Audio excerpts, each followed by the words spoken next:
So when you talk about being your own cheerleader, what does that phrase really mean?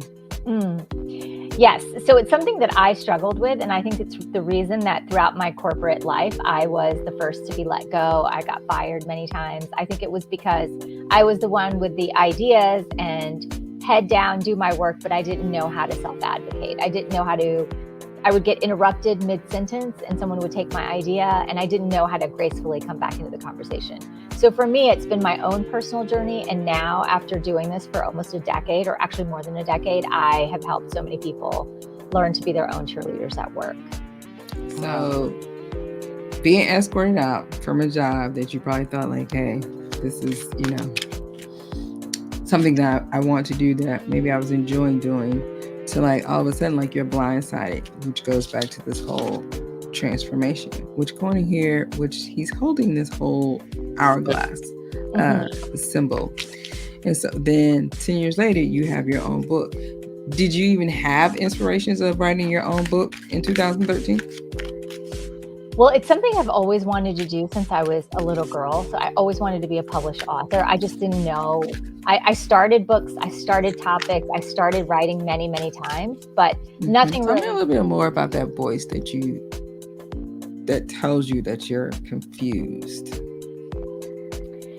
Yes. So actually there's a section on my book on this topic. It's like, how are we motivated? Are we motivated internally or externally? So what that really means is, like, some people just know within themselves that they're on the right path. They know what they're doing. They get external validation. And I'm one of those people that is very much like, I won't buy anything till I get someone's opinion. It's like, does this look okay? When I'm teaching and facilitating workshops, I wait to get the result. Even if I felt it went really well, I'll wait to get the results from feedback surveys. When I'm on stage and I come back, it's like, are people clapping? So it's like, I know I'm one of those people that needs a lot of external validation. And so oftentimes as a youth, high school, college, where you felt like that you needed that external validation?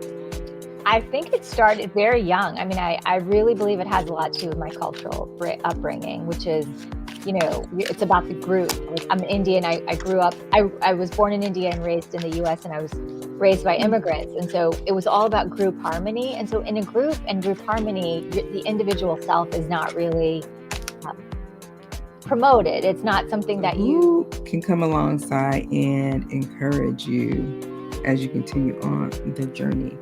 And you have Joan of Arc. Have you ever heard of her before? Yes. Yes. So here's what it says on the cards. Stand strong. Focus on your purpose.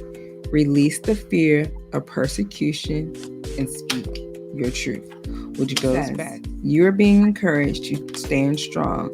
You may feel unrecognized and misunderstood, but that doesn't mean you have to give up on the mission you feel called to fulfill.